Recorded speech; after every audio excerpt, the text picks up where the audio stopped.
searching for his partner. My partner is 8 to 10 miles away right now, so the best thing that I can do is find him as quickly as possible. I am a good tracker, but I don't have that much experience out west. 10 miles from Dave, Cody Lundeen will wait for his partner while preparing for long-term survival on his home turf. I'm from Arizona. Dave's from Ohio. He's going to have an easier time with me because I know the terrain. That's what I do for a living, is bring people from out of my state into my state, so he needs to find me. Both Dave and Cody are limited to the equipment an emergency jumper might have. So I've got mountains of cordage here. I've got a Sonai tarp basically in this parachute. The red is what I'll use. It's good visibility for if we have any fixed-wing aircraft looking for us. There's definitely some resources here that I can utilize. I've got an altimeter here. Yes. It's like a 55-gallon drumliner plastic bag. This could be used for a hood in an emergency. It's like this. I don't parachute. I don't know what the hell this thing is. Makes an impromptu tribal loincloth if I need to. The heaviest part of this whole situation is this stinking harness right here. And if I can get rid of a lot of this metal off of it along the way, I'm going to do that.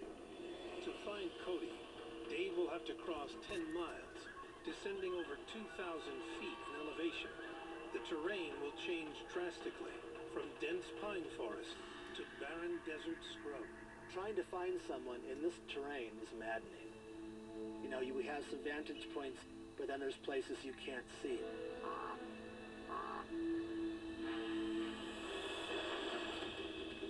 So in this sort of situation, the first thing I would want to do is leave something visible for my partner to find.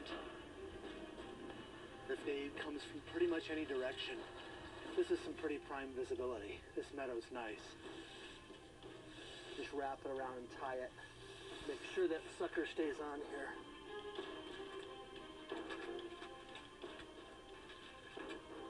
So here with pretty minimal resources, I have a signal for Dave that has both contrast with the color and movement.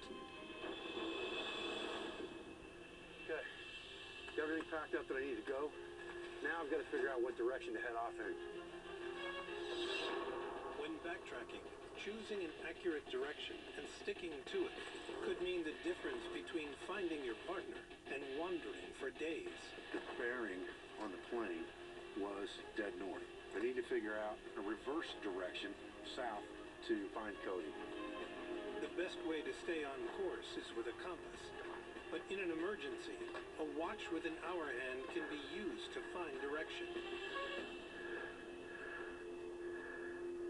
My watch is digital.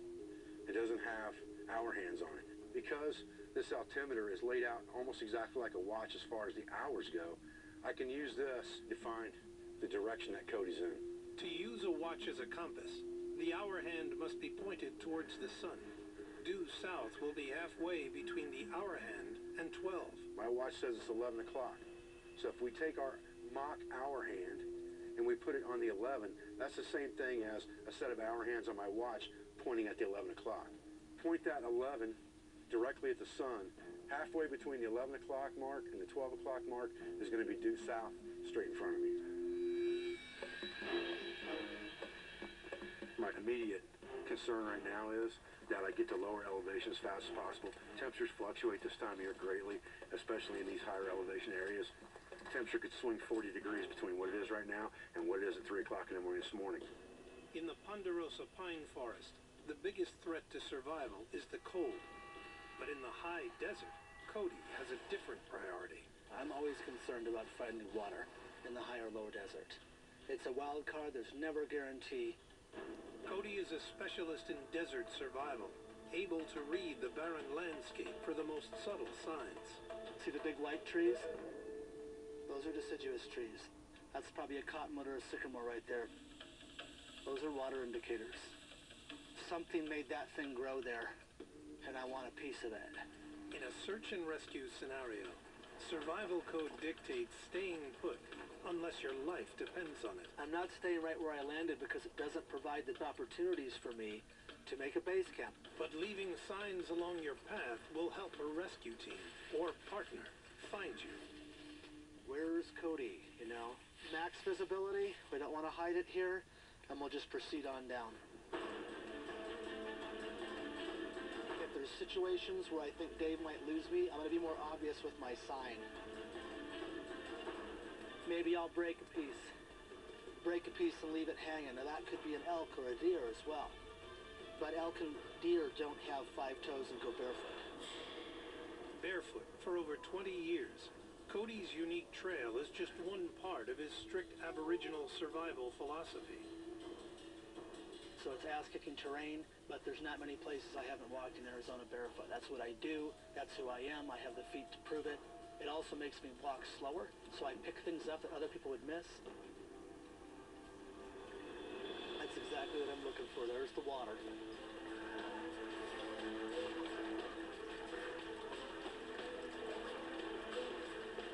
So I'm not going to drink this yet. I need to figure out a way to disinfect it, or if I can do that, but I can sure use it to rinse off my face, and I don't want to get my clothing wet. It's later in the day, you know, and it's going to be cold tonight. I just know it. It's looking like a couple hours left before dark. Right now I'm looking for materials and I'm looking for a good place to camp. After sunset, temperatures in the Arizona pine forest will drop below freezing. Making an insulated shelter is the first defense against hypothermia. Maybe between these 2 pines, that'll be good. I'm thinking this parachute's got tubes in it. It's gonna be great for stuffing with insulation right now. I'm gonna try to fill 2 of these baffles up with pine needles, at least 6 inches thick. There's 2 main ways you're gonna lose heat in a makeshift shelter. By convection or conduction. If you're laying on the ground, you're going to lose heat by conduction because the cold ground's going to suck the heat right out of you. If you're laying directly on the insulation and squashing it, then you're going to lose the heat by convection when the cold air goes by you. Because these things are so fluffy, they're going to trap warm air. I'm feeling really good about this shelter. But the next thing I need to worry about is fire.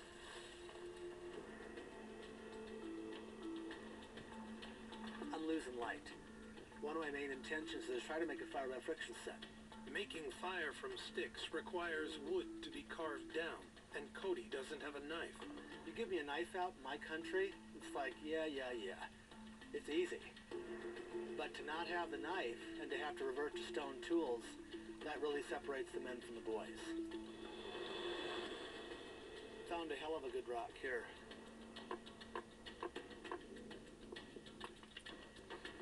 Kind of looking for a tight-grained rock so that when I force a shock wave through that stone, it breaks where I want it to break.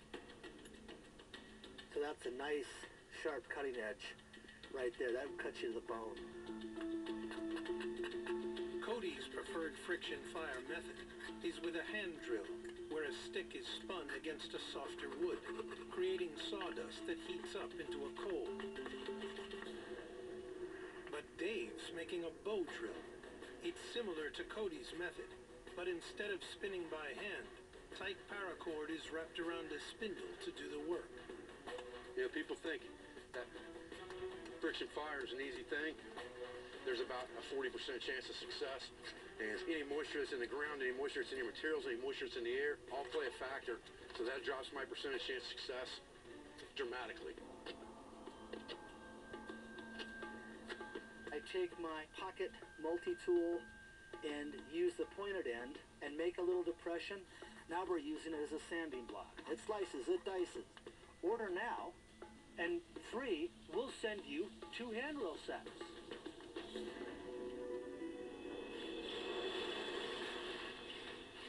I'm running out of daylight now. My chance are diminishing every second. And I'm looking for a little bit to start building up down there. This cord sucks, but slipping on this spindle. Coming up, I thought Dave might be here by now. priority number 1 is easier said than done. Cody! Cody! But even when together, Cody, there's a snake up here. Uh-oh.